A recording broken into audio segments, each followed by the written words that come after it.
चलिए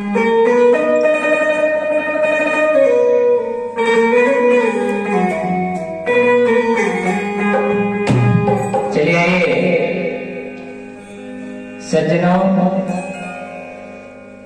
आपका समाज का एक छोटा बालक आप लोगों को सेवा में संगीत गाने का सहूर नहीं है, लेकिन प्रयास कर रहा है। अगर किसी प्रकार की त्रुटि हो तो क्षमा की करी की मोहब्बत भुला गई गोरी, करी की मोहब्बत भुला गई गोरी, जियते ही हमके मुआ गई गोरी,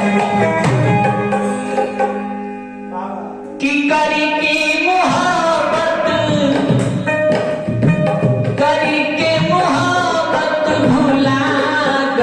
गोरी, करी की मोहब्बत भुला गई गोरी, हमने कजियत मुआ गई गोरी, हमने कजियत मुआ गई गोरी।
गोरी कैले रहलू वादा, ना जाने तो काहे गोरी बदलल बा इरादा।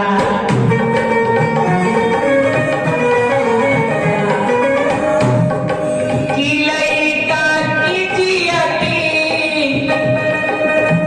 अरे मुआ गइलू गोरी, लइका की जियती मुआ गइलू गोरी,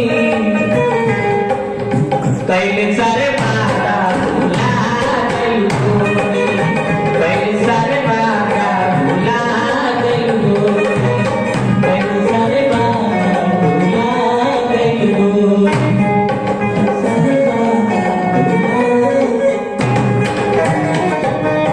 चलिए आइए आदरणीय श्रोता समाज, इस गाना को आप लोग कम से कम प्रेम से सुनेंगे। उतना अच्छा गायक नहीं, लेकिन चैनल को जरूर सब्सक्राइब करेंगे। और हमारे संतोष बेंजू चैनल है, और बेल आइकन को दबाना ना भूलेंगे, काहे कि हमारे भाई को सहयोग करे सभी श्रोता।